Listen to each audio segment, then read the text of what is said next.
तो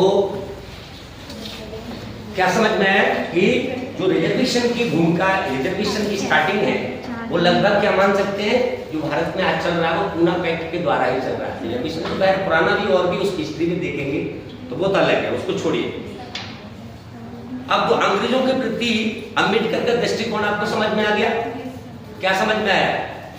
अभी मैंने जो समझाया उसी को अपने वर्ड में बोलना है, 2 लाइन के अंदर कहने की कोशिश करना है। बताइए क्या बोला मैंने?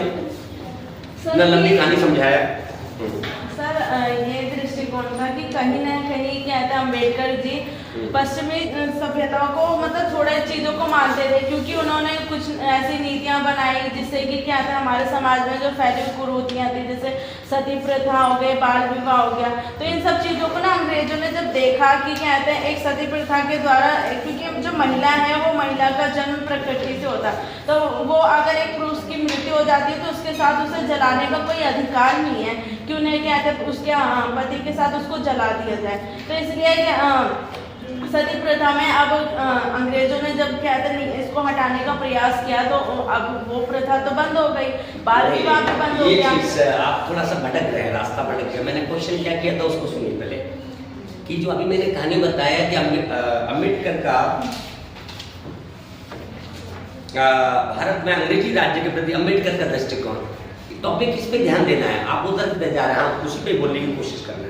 सर तो उन्होंने ये था ना कि उनकी जो नीतियां जो उन्होंने बनाई थी, तो ये रीति रिवाज को ही हटाने के लिए या कुरीतियां जो फैली हुई थी, तो यही चीजें तो खत्म की थी अंग्रेजों ने। तो इसीलिए तो अम्बेडकर उनके पक्ष में थे कि कहते ये जो समाज के सभी वर्गों को कहते समान लाने का प्रयास कर रहे थे वो, तो इसलिए वो पश्चिमी सभ्यता से कहते प्रेरित थे और उनको कहते नहीं चाहते थे कि अंग्रेज पहले ही चले जाए। वो एक हद तक तो ये सोचते थे कि हमें स्वतंत्रता चाहिए, परंतु स्वतंत्रता हमें चाहिए तो कहीं ना कहीं अंग्रेजों का हमें सपोर्ट भी चाहिए, क्योंकि अंग्रेज अगर हमें सपोर्ट नहीं करेंगे उस टाइम पे सरकार अंग्रेजों की है, तो अंग्रेज ही कोई ना कोई नीतियां बनाएंगे जिससे कि क्या कहते सभी के लिए, वर्गों के लिए कोई नीतियां बने या अधिकार के लिए कोई लड़ सके। तो क्योंकि अधिकार ही उनके पास है तो नीतियां भी वही बनाएंगे। बिल्कुल, कहने का मतलब ये है कि अम्बेडकर के मन में ये था कि जिसको हम हिंदू कहते हैं आज वर्तमान में, जिसको हिंदू कहते हैं, वही आदमी अपने देश में रह करके उनका ही शोषण करता है।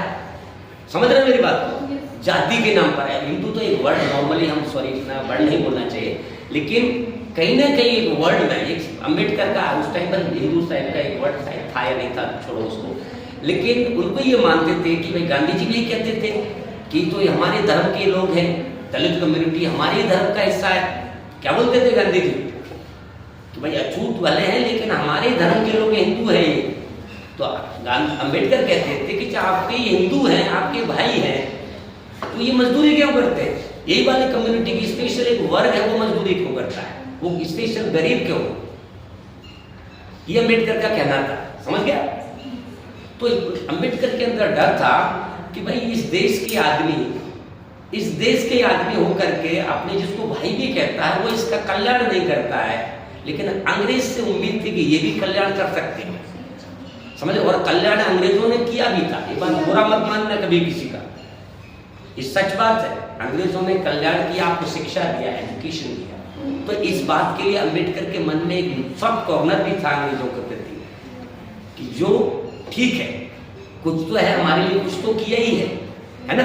एक सॉफ्ट कॉर्नर उनके अंदर था, लेकिन वो ये भी था कि भाई इनको भगाना भी जरूरी है, लेकिन वो चाहते थे कि जो भारत के हिंदू लोग हैं इनका दिल क्या हो जाए, थोड़ा ठीक हो जाए।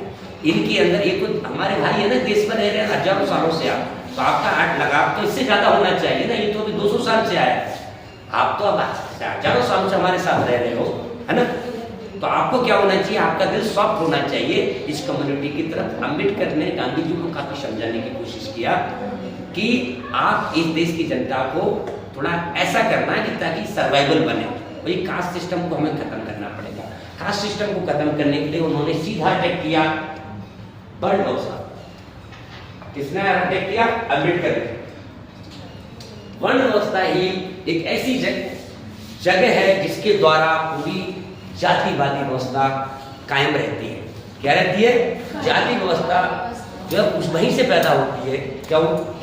हाँ, वहीं से पैदा होती है। वहां से कैसे पैदा होती है बताइए? डॉक्टर अम्बेडकर का एक सीधा कहना है, गांधी जी और अंबेडकर के बीच में जब बात हुई तो अंबेडकर ने बोला, गांधी जी ने कहा कि हम जातिवाद को खत्म करते हैं, लेकिन बोले कि कैसे होगी, बोले कि लेकिन वर्ण व्यवस्था को खत्म करना पड़ेगा। तो गांधी जी कहते हैं कि नहीं, हम वर्ण व्यवस्था को खत्म नहीं करेंगे, हम जातिवाद को खत्म करेंगे। तो अंबेडकर ने सीधा बोला कि जब तक वर्ण व्यवस्था रहेगी तब तक जातिवाद खत्म होगा ही नहीं। वर्ण व्यवस्था एक ऐसा कॉन्सेप्ट है जो साइकोलॉजिकली आपको ऑटोमेटिकली डिवाइड करता है। तो ये फैक्ट्री है जहां से जातियां पैदा होती हैं। अब वर्ण व्यवस्था को जैसे ही आपने निग्लेक्ट कर दिया, मतलब वेदों को आपने निग्लेक्ट कर दिया, तो बड़ा कंट्रोवर्सी है इसके ऊपर। क्या है? कंट्रोवर्सी है, क्योंकि जैसे ही आप वर्ण व्यवस्था को खत्म कर, मतलब वेदों की बातों को आपने नकार दिया।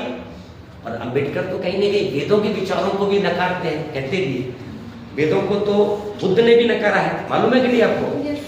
नकारा है नहीं नकारा, पढ़ा होगा आपने। बुद्ध ने भी वेदों को नकारा है।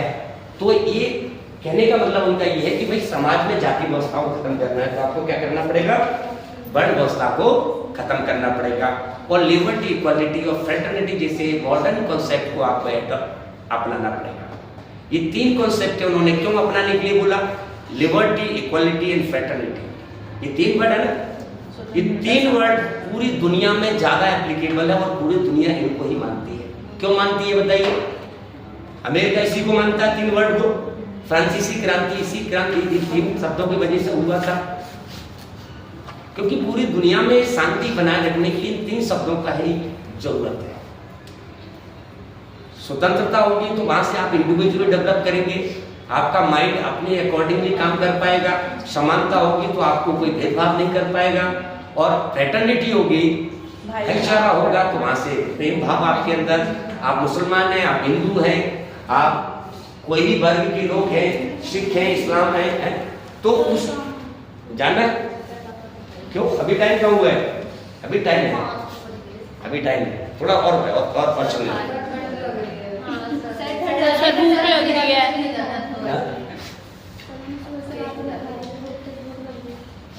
तो खाना खा के आना चाहिए।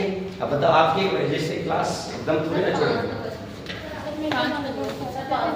यस सर, अटेंडेंस ले लो। मैं अटेंडेंस ले लूँ। पेज में अटेंडेंस कहाँ ले? हाँ, रखो अभी लास्ट पे लिखो।